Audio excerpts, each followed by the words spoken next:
This is first of all. Second, if Dr. Dina, it's appropriate right now to present the speakers after your permission, or we wait another 2 minutes? Yes, please.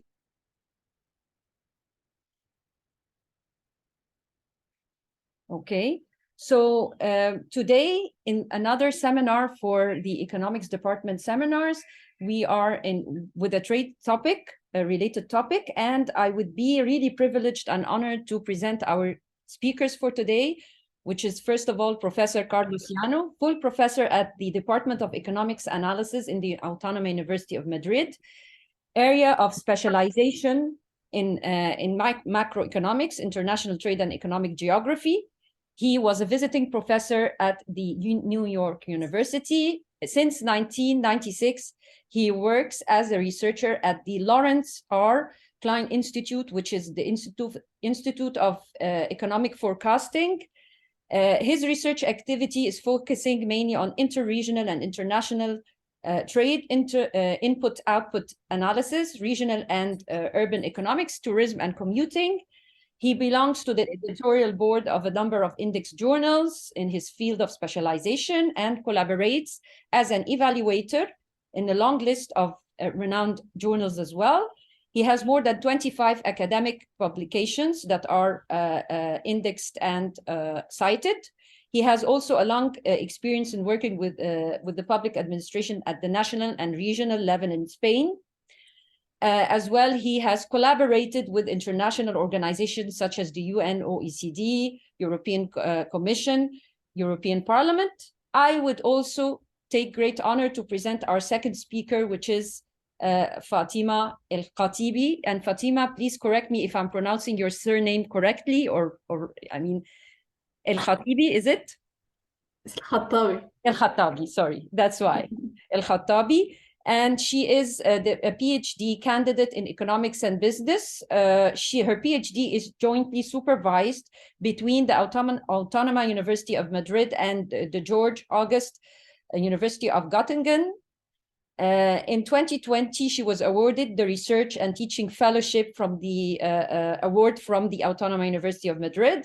Her areas of specialization as well is international and interregional trade for Spain, Europe, with a focus on the MENA region, and territorial and sectorial impact analysis and economic geography. Of course, today they're going to, they're going to just go through a very interesting topic and very inspiring one, which is about how wide is the Strait? And this is just looking and focusing on unveiling the interregional trade between Spain and Morocco. May we start, please? Yeah, thank you very much, Smat, for the kind presentation, and thank you to the department for the invitation to participate in the seminar. For us, it's a great pleasure to collaborate always with Smat. Can you hear me properly? Yes, of course. Okay? Yeah, and it's a pleasure to share part of our research, and also it's a pleasure for me to be just the one in charge of contextualizing what Fatima is going to present, because she's working on her thesis, and her thesis is very connected with what Smat did some years ago when she was in Spain on her thesis as well. So it's a double great pleasure to me. Let me share the screen.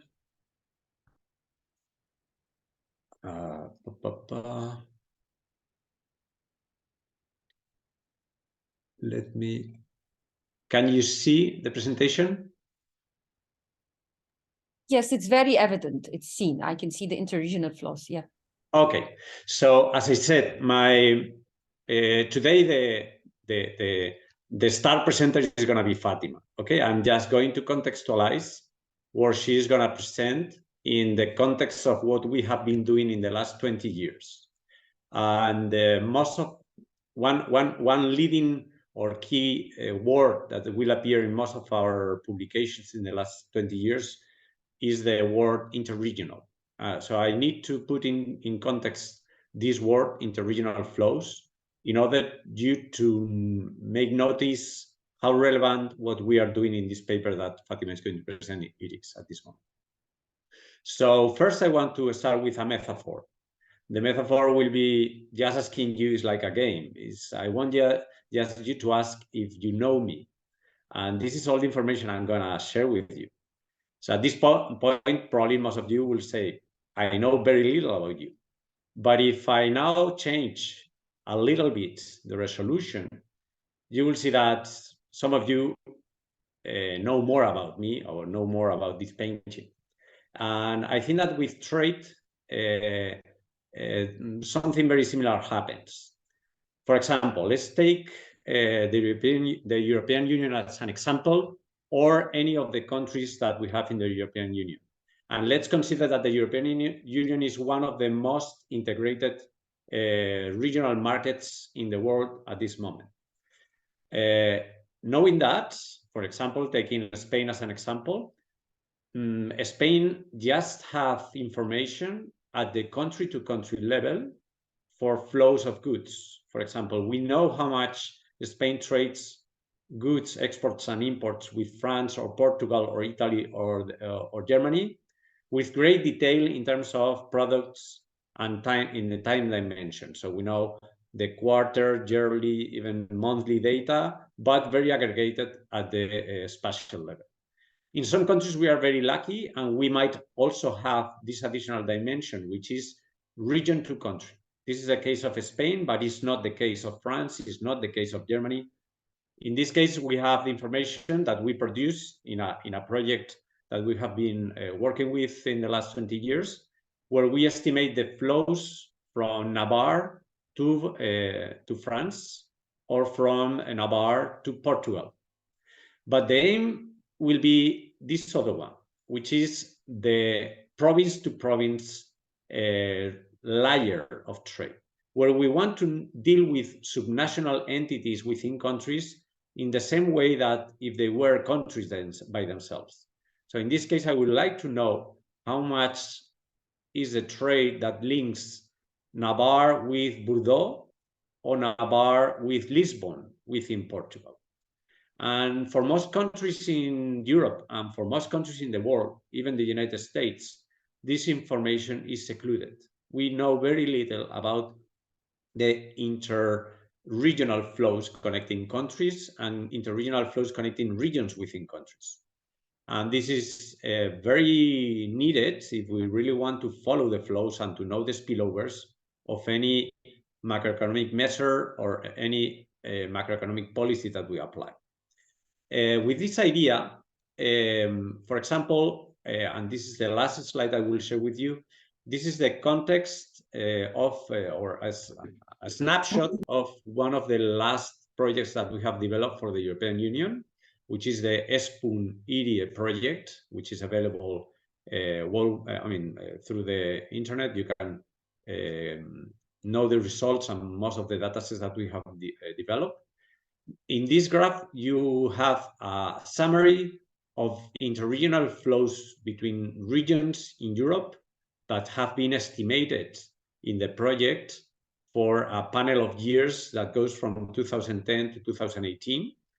At the NUTS to region level, which is the spatial unit that in most of the cases we consider in Europe as the reference unit for most of the subnational decisions being taken, like for instance, Madrid, Basque Country, the Ile-de-France, Paris.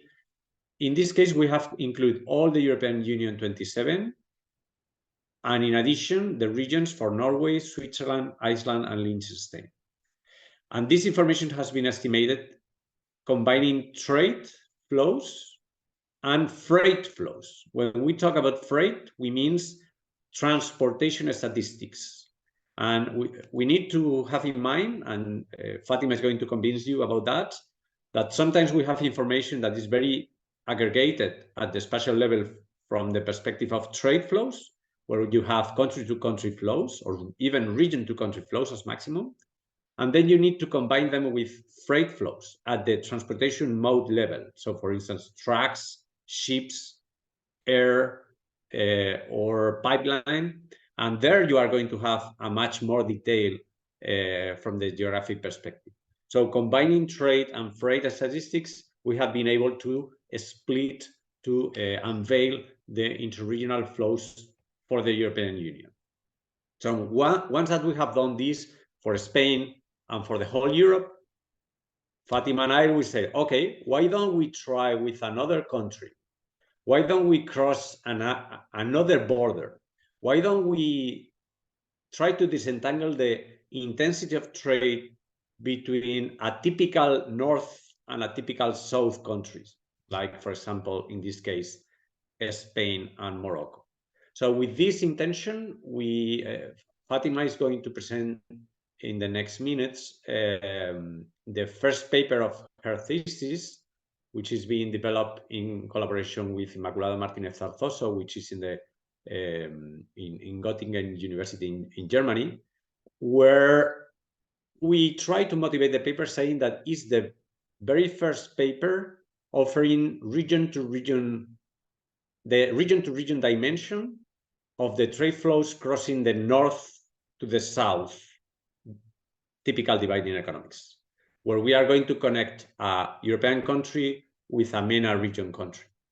And of course, the aim of this presentation, will be very happy if any one of you will think, okay, we can extend this kind of analysis to Tunisia, to Egypt, to France. So why don't we try to connect the region-to-region flows of the whole Europe with the whole MENA region? This will be an incredible, rich project for the next years. At this moment, we just want to start with this small contribution, linking Spain and Morocco, and Fatima will present you the details just after me. Thank you very much.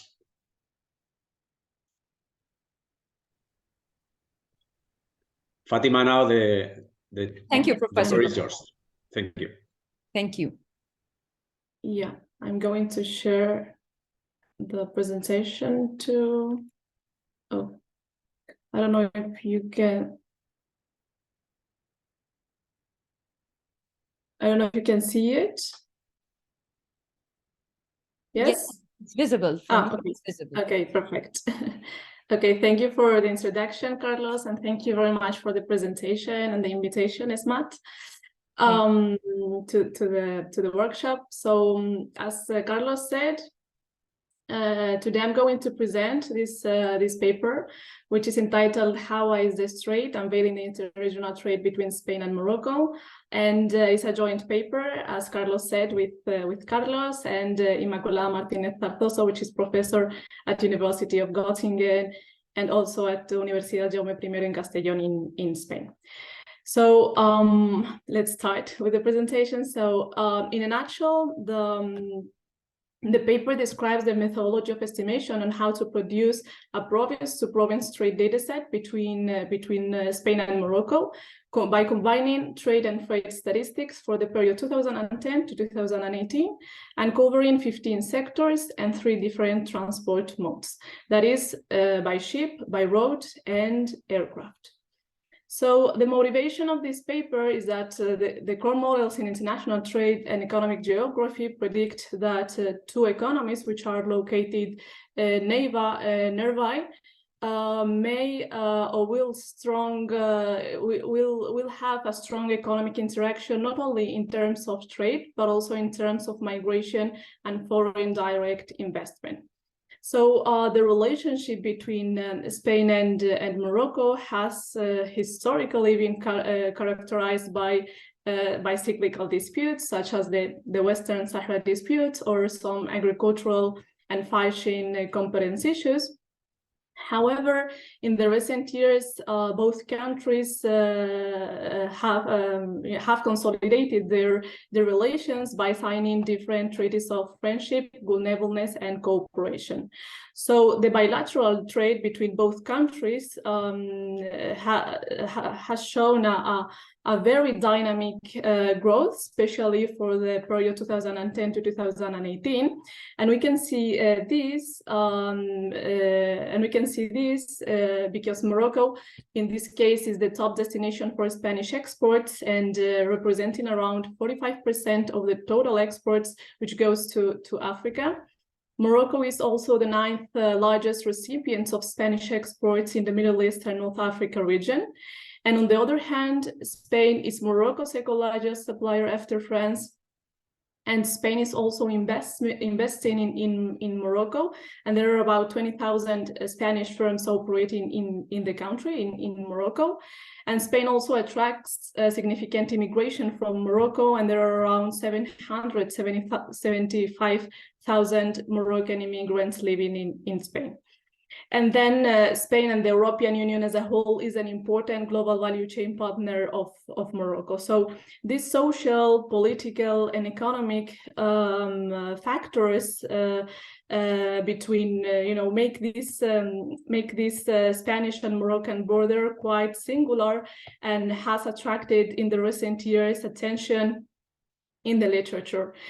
But the thing is that the existing studies in which they see this bilateral trade between Spain and Morocco, the data that they use, it's always at country level, or they are just focusing on one sector. So our aim is to our goal with this paper is to fill this gap in the literature and developing and generating this data set, as I said before, at a province level, at a province to province level, and covering 15 sectors, 3 transport modes, and 9 years from 2010 to 2018. So going to the link between trade and freight flows, we can see that in our data set, the 90% of the bilateral trade between the Spanish and Moroccan provinces are carried by ship, while at an 8% and a 2% are carried by road and aircraft respectively. That is in euros, in value. If we can see this in volume, that it's in tons, the percentage is even higher, with 97% of the bilateral freight between both countries are carried by ship, while only a 2% and a 1% are carried by road and aircraft respectively. So going to the data, we obtained the data to generate this data set from trade statistics and from freight statistics. Trade statistics provide information regarding all operations, that is for exports and imports, covering the 3 transport modes. But in this case, the information given is in a province to country level for the considered period from 2010 to 2018, and covering very detailed and disaggregated information regarding sectors, that is in a combined nomenclature at 8-digit level. And the information given is in euros and tons. Then by freight statistics, on the other hand, we have the information in which the information is going to depend, the source of information is going to depend of the transport mode used. So for ports, we have the Spanish ports, which provide information, very disaggregated information, in a port-to-port level for the considered period in tons, and the products are in a 2-digit level in a combined nomenclature. By road, we have the source of information is Spanish Freight Road Survey, which is an important survey in Spain. The information in this case is given in a province to country level for the considered period and in volume. And in this case, the products are in a transportation nomenclature at 3-digit level. And then finally, we have by aircraft, we have the source of information is Spanish air freight statistics, which provide information from airport to airport for the considered period in volume. And the Spanish air freight statistics in this case do not provide information regarding sectoral disaggregation. So,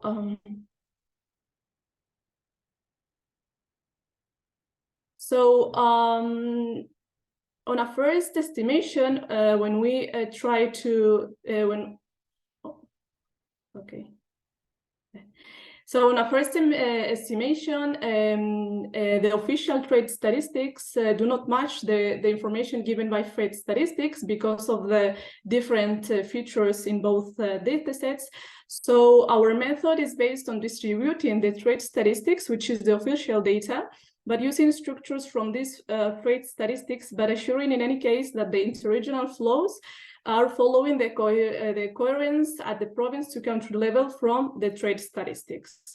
So to harmonize both data, or more clearly to distribute the trade statistics, but using this structure from trade statistics, we are going to apply these structures in cascade, because there are some missing data, and in order to fill these gaps, we are going to apply this structure. So the first structure is the best one because you have information regarding products, years, and everything. So if we have some missing data regarding, for example, some products, then we are going to use the second structure. And if we have some missing data regarding some years or products, for example, we are going to use the third one, and so on. And here, continuing with the methodology, but in this case, the methodology of estimation for each transport modes by ship.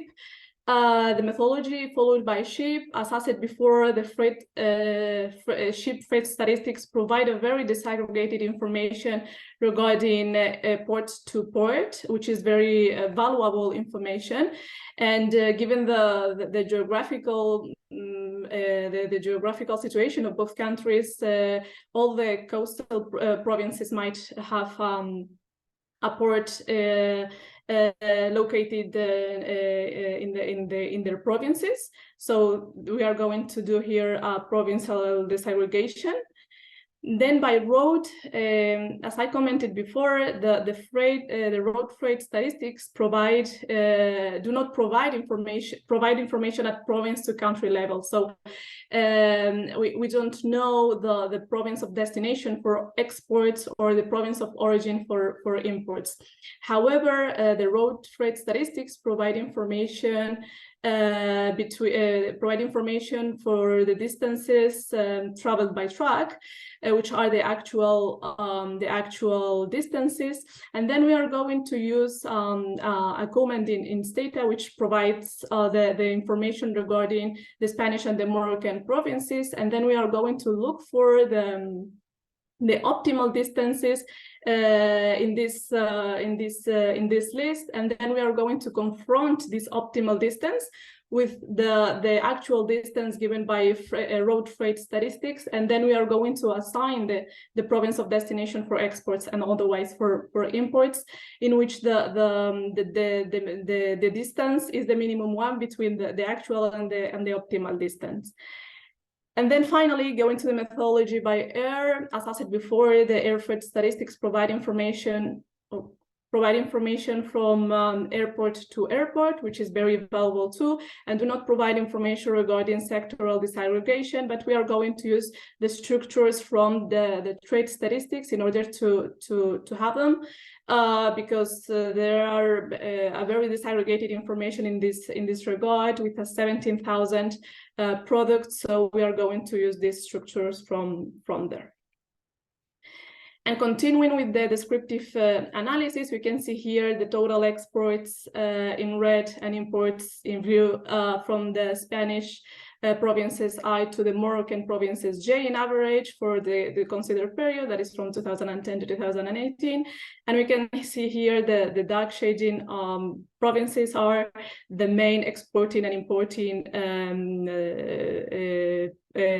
provinces. So we can see here the importance of A Coruña, the flows from A Coruña to Tangier, as well as from Barcelona to Tangier for the products in the clothing sector, as well as we have here the same in the import side. And then we have here other products, other products in the extractive products in this case, from here, from Cádiz and from Andalusia in general, with some provinces in Sahara which are very, very distant. So going to the comparison by sector, we can see here the total exports and imports in value in euros for the selected period too. And we can see that the most exporting products are the products from the extractive products, sorry. And then we have here the products from the clothing sector, machinery, electrical materials, and the automotive sector. And then in the import side, we have the most important products are the agriculture and forestry, the products from the clothing sector, and electrical materials. And then we can see that the only sector which matches from the exports and import side is the clothing sector. And this happens because nowadays Morocco is perfectly capable of manufacturing high quality and tailored clothes, and Spain are sourcing from countries such as Morocco, and Morocco is becoming an offshoring country from Spain, from the European Union as a whole, but in this case from Spain. Continuing with the descriptive analysis, we can see here the Spanish exports by different transport modes. One of the advantages of our data set is that we have this multimodality in which all the transport modes are separated. So we can see that the domestic Spanish provinces trade with the domestic provinces in Morocco, because of this multimodality. And then continuing with the descriptive analysis, one important issue that requires some robustness checks in our dataset is the potential bias in the allocation of the Moroccan provinces which receives the Spanish exports. So by construction, the 90% of our of the maritime freight flows arriving or leaving from the Moroccan provinces correspond to coastal provinces. So one might ask if this is likely to be true. So in this case, we followed a strategy with the information available regarding hinterland in the Moroccan ports, and we more specifically we focused on a specific intervention of the inflows and outflows observed in four ports in Morocco, which are the ports of Tangier Med, Casablanca, Agadir, and Nador.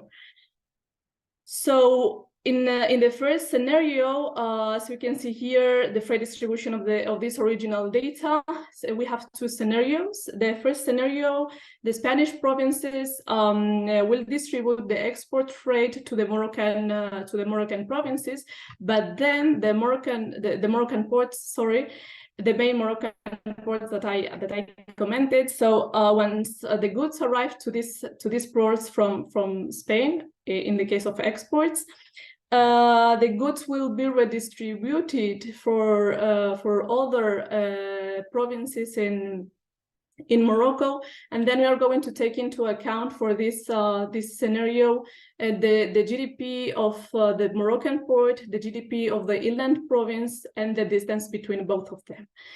And then in a second scenario, we are going to have a similar rule, but in this case, the Moroccan territory will be split in four strips, and we are going to have four ad hoc hinterlands in Morocco for the main 4 ports that I commented. So in this case, when the freight flows arrive to the main ports, then these freight flows are going to be redistributed to these provinces, which are in the same strip, and are in this case to the closest to the provinces which are the closest to the main ports. Going to the econometric analysis, the data here, the data set is used to estimate the gravity model of trade, but using this newly proposed two-stage estimation procedure, our goal in this case is to identify the main determinants of bilateral trade flows. So in the first stage, we have here the standard version of the structural gravity model. We have the export flows here from Spanish provinces A to the Moroccan provinces J in a year T, sector G, and for the different transport modes. And then we have here the vector of bilateral trade costs. And then we have here the multilateral resistant terms from IT and JT. And then here is the product specific factors that change over time. In a second stage, we are going to include we are going to retrieve the multilateral resistant terms from this first stage, and we are going to include it in this second stage, but as a proxy. So here we have the proxies for the outwards and inwards multilateral resistant terms. And then we include here the GDP of origin, the Spanish provinces and the Moroccan provinces, the bilateral distance between the Spanish and the Moroccan provinces. And then we have here these bilateral dummy variables with the main goal to capture these geographical features of provinces in both countries. So the dummy variables are the port connectivity equal to 1 when the main Moroccan provinces that I commented, Tangier, Med, Nador, Agadir, and Casablanca ports are linked with the Spanish ports, Barcelona, Cádiz, Málaga, Granada, Almería, Las Palmas, and Santa Cruz de Tenerife. And then we have the contiguity equal to 1 when the provinces of origin and destination share a common land border, and then the coastal net ship dummy equal to 1 when the provinces of origin and destination are coastal provinces, and 0 otherwise. And then we have here a second specification in this second stage, in which we are going to replace the time invariant variables in this first specification with the bilateral fixed effects. And we are going to include also the proxies for outward and inward multilateral resistant terms. So here we have the main results for the Spanish export to Morocco. And we can see here, I don't know what is going on. We can see here, we can see here the 2 panels here, the panel A, which covers the flexible bilateral trade costs, the first three columns, and then the panel B, which are the constrained bilateral trade costs. And we can see in the second column the variables that I mentioned, and here we use we replace these time invariant variables with these province I and province G fixed effects. We can see that the coefficient here for the GDPs of origin and destination are positive and significant and as expected. The distance is negative and significant as expected too. And then the outward multilateral resistant terms is in this flexible bilateral trade costs are around 1 and positive and significant. But in this constrained bilateral trade costs, this coefficient is around 0.2. And the N1 multilateral resistant terms is in all the columns negative and around 1, significant and around 1. The only thing that maybe it's different or it's not as expected is in the trade literature, of course, is the contiguity, which is negative, and this is happening because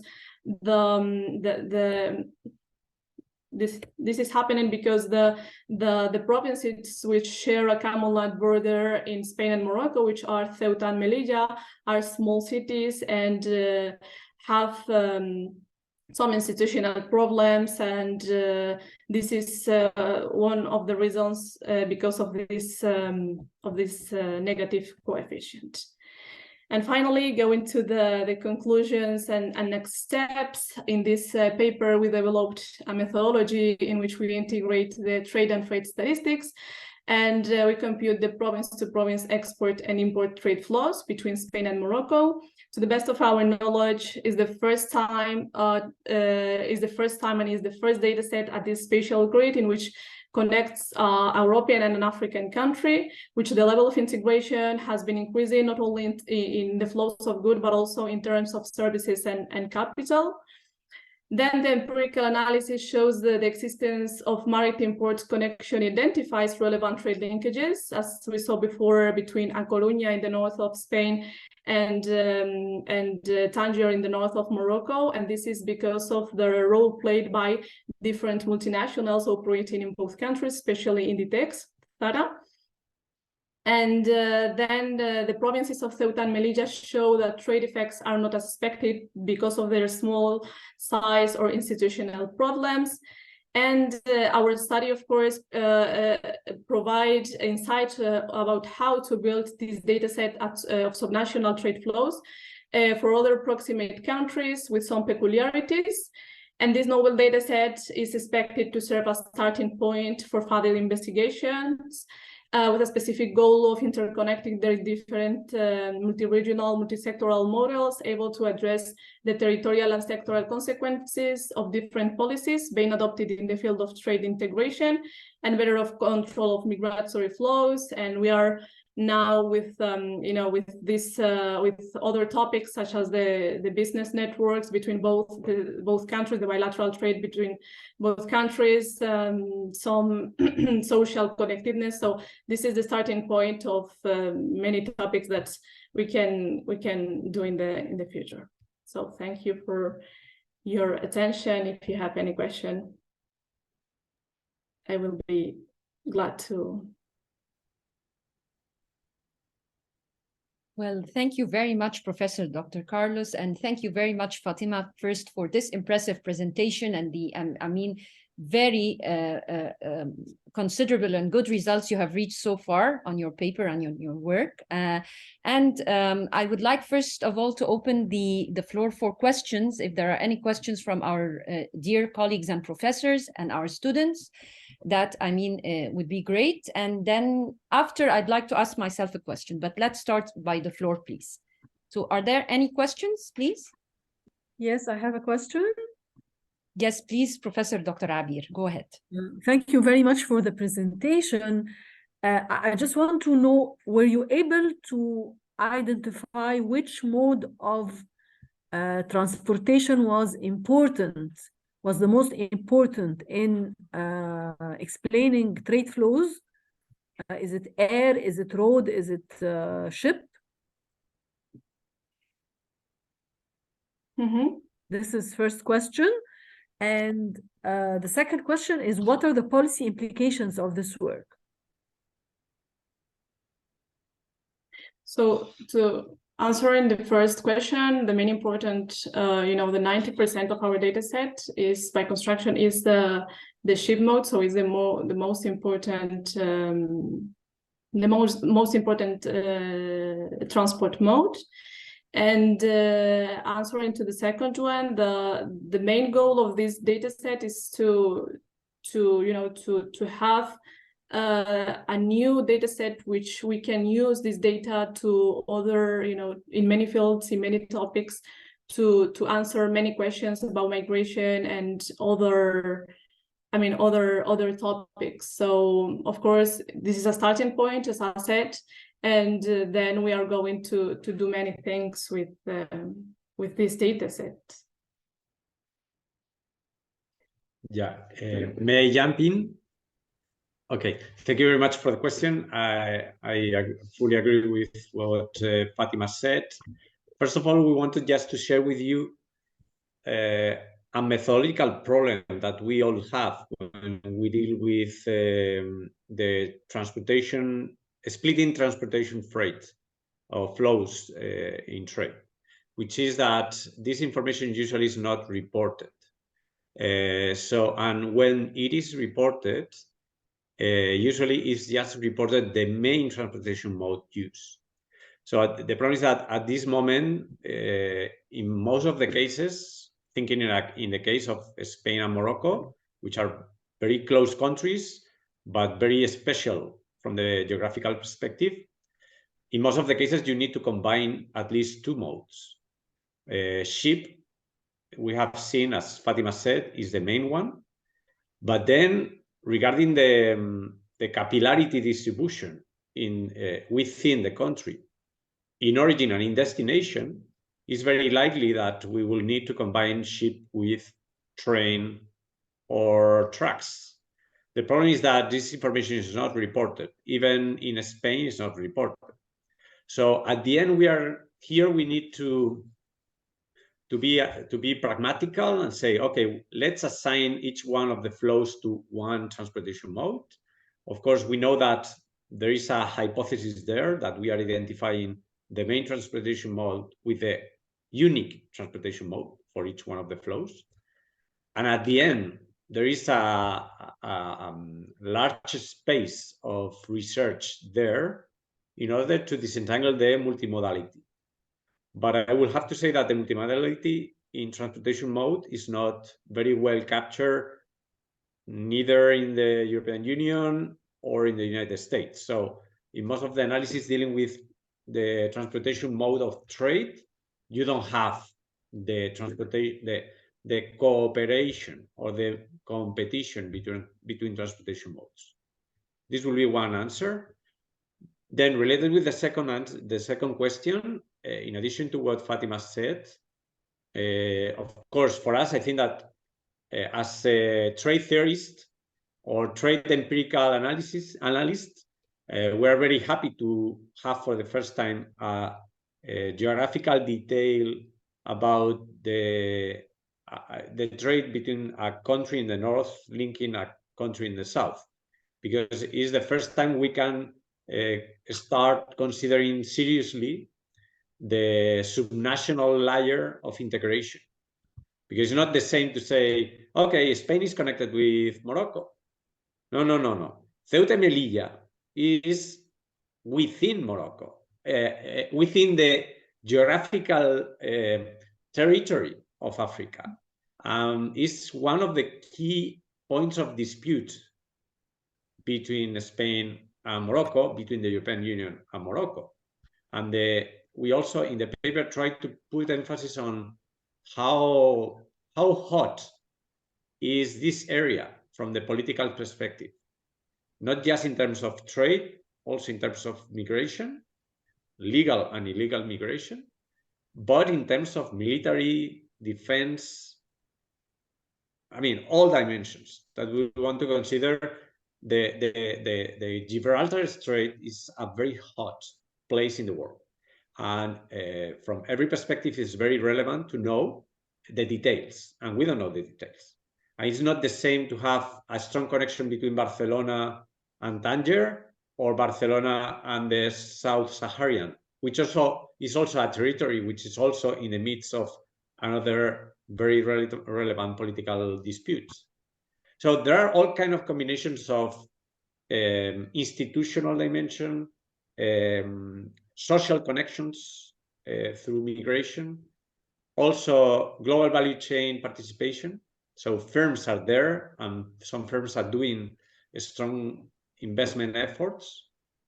And then we have additional layers that are very relevant for us. For instance, water, agricultural and food security, which is also, I mean, SMAT can extend this, link it to the Agadir trade agreement. So this is a very hot, a very relevant area.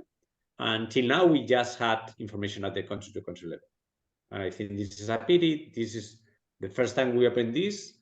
And we want to integrate this in a simulation model, connecting interregional input-output tables so we can simulate. Just imagine that you want to know how much of the investments done by Inditex in Tanger is having an impact in a region in Spain.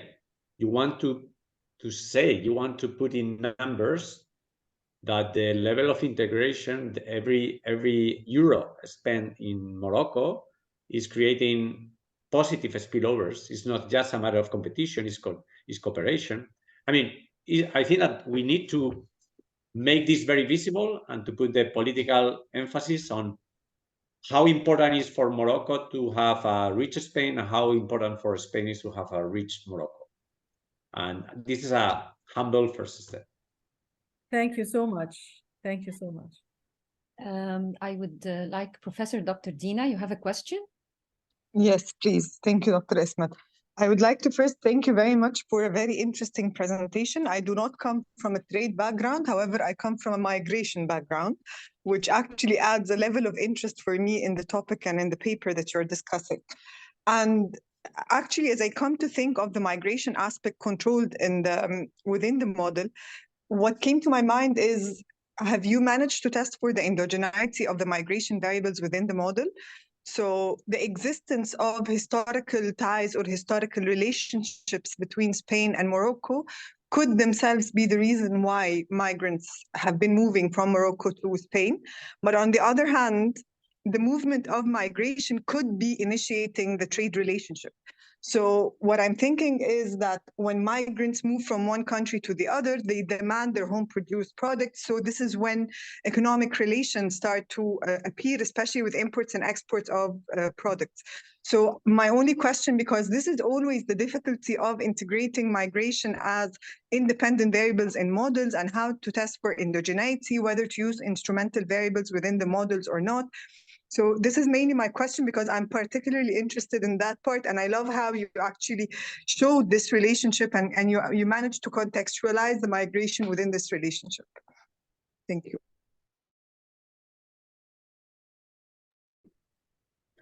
Thank you very much for your question. And that you asked, sorry. Yeah, I mean, the next paper that I'm working on with Carlos too and Ima is about migration. And we included the migration and the social connectedness, and we are seeing that this, you know, as you mentioned, these colonial ties between the Western Sahara provinces and Spain are very connected, and we are developing this paper now. So let's see with what is going on with this, but yeah, we started on that. Thank you. Thank you. May I add something? We are very happy to have this feedback. SMAT, if there is room for doing that, we will be pleased to present the second paper, let's say 1 year from now, where we expect to integrate the migration linkages as a potential driver for trade, or as a potential reaction to trade. So, we are very aware of this tension in the genetic problem between, I will say, trade, migration, but in addition, FDI. So we have all these circular causations going back and forth. Of course, we will have to deal with instrumental variables, GMM estimations, time lags, but also today, okay, I don't want to tell the story before having the story, but Fatima today has presented the dataset till 2018. But in these last months, she has extended this dataset to 2020 and 2021. And we are going to have the COVID shock affecting differently trade and migration. And we'll be very happy to use this quasi-experiment of huge dimension in terms of immigration to deal with this endogeneity problem. So I think that we have a nice story there. Of course, we'll be very very happy to share with you the results once that they have been produced, because this will be a good test for us before sending the paper to a journal. And we'll be very happy if you want to have I would more actually technical love discussion. to. I'm very happy that you mentioned that, and I'd be actually looking very much forward to reading this paper and having this presentation. Great. Thank you very much. Thank you very much. Okay, thank you very much. And as much as I'm excited to ask questions as well, but of course I'd give now priority to my student, Mahmoud Kandil, who has a question actually, and I'm very happy they are the group that are joining from the undergraduate for the international trade course. So please, Mahmoud, go ahead with your question. Yes, of course. Thank you, Dr. Asma. First, I'd like to start by thanking Dr. Carlos and Fatima for their excellent presentation. Well, I wanted to stress on how I find this general line of research very interesting, because I think that a lot of policy developers in many of the developing states, though they have to some degree limited funding, but a lot of them focus on the idea of promoting or building new ports or airports or roads for trade. However, many of them have a limited background when it comes to the ways by which trade does actually take place. You build, for example, new airports or new roads, but you do not find them having the trade implications you had wished they would have produced. So definitely coming closer to understand the ways by which the actual forms of trade do exist is very interesting, in which ports are most active, and of course factoring in the idea of labor mobility and immigration and the political risks which Dr. Carlos was talking about are all excellent. But my question was, how do you think we could learn from the Moroccan Spanish experience when it comes to the increase in trade over the period from 2010 to 2018 in other developing contexts, and what could be the key takeaways for other developing nations wishing to create a strong relationship, for example, between an African country and a European country?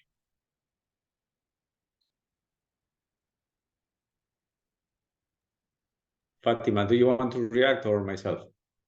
Whatever you want, but yeah, I think that you mentioned one of the things that Mahmoud said, which is we developed this for Spain and Morocco, but of course one of the things, or one of the main goals that we have in the future, is to extend it to other MENA regions, Middle East and North Africa region, countries of this region, such as Algeria, Tunisia, Egypt, and so on, and other European countries such as Portugal, Italy, and so on.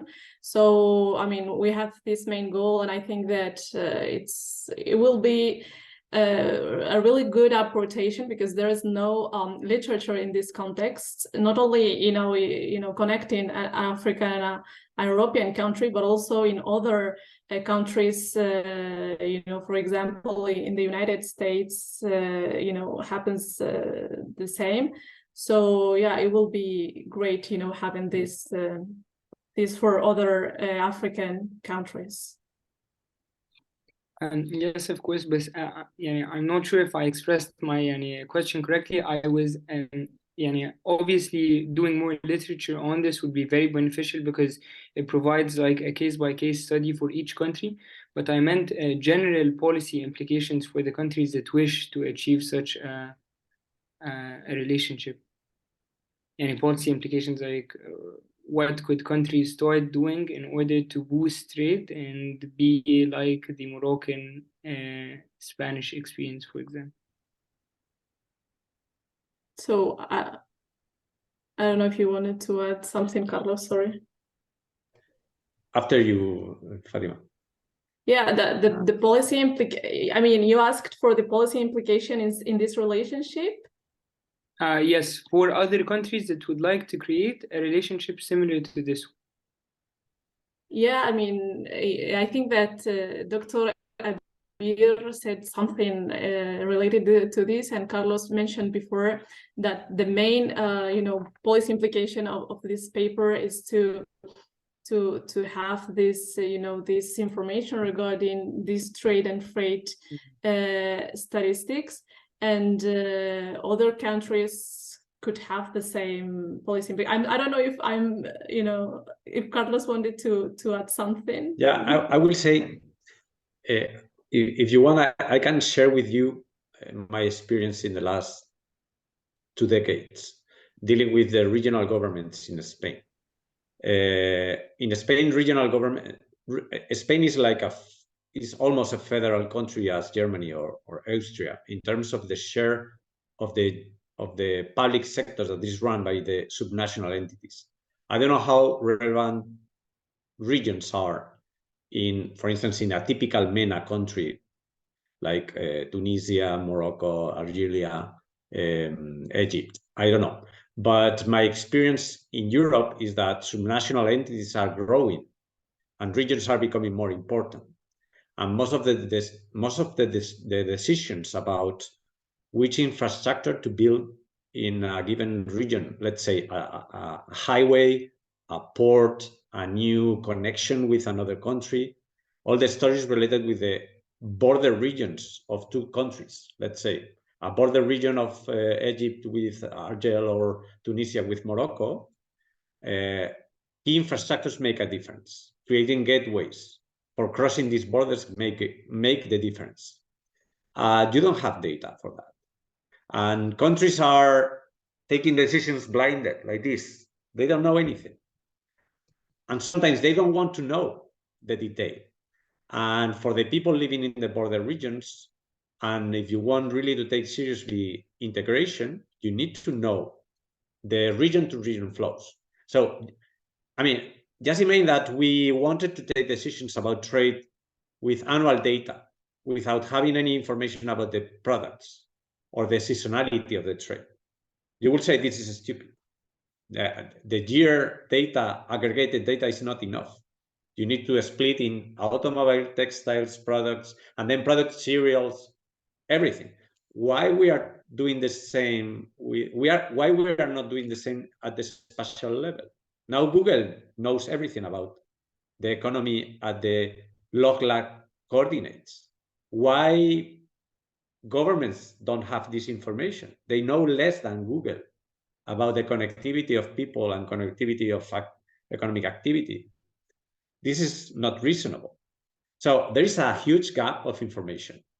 And the economy is taking place within space, in continuous space, in continuous time. We need to go as close as possible to the continuous space, continuous time decision-making at the economic level.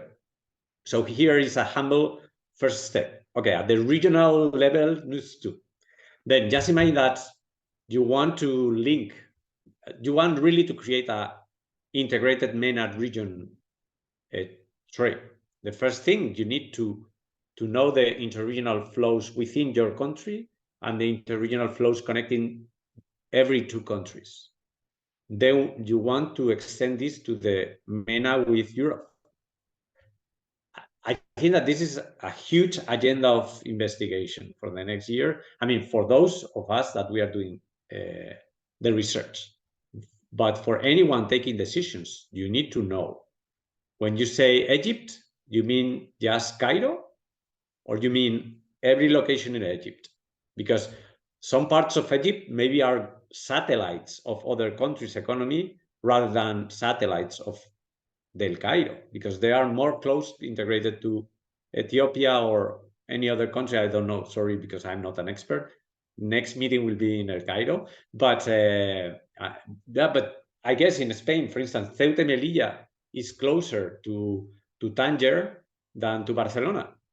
But we are demonstrated that being close to Tanger doesn't mean that they are integrated with Tanger because of these historical problems.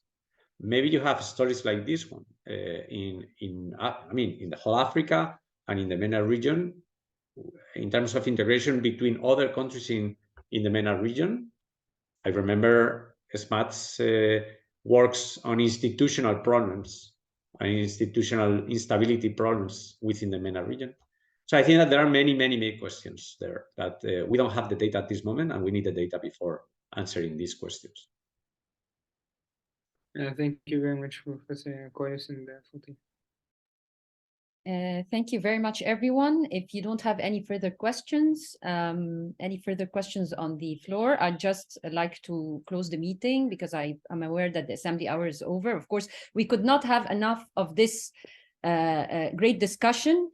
And actually, there are a lot of things that were highlighted here, policy implications for maybe the region, the MENA region as a whole, and gaining from this experience. As well for the research gaps and the lack of data that we should tackle and look into first in order to have more robust research and findings. I'd like to thank everyone. Any other suggestions or questions before we leave the meeting? Thank you. I would like, of course, to personally and on the behalf of everyone, thank all the presenters for this great work and wishing them the success on their future papers and the future projects as well. Professor Dr. Carlos and Fatima. Thank you so much. Thank you, Dr. so much. Thank you very much, Thank you very everyone. much, Ismat. Thank you so much. Really appreciate it. Thank you. Thank you. Bye, everyone.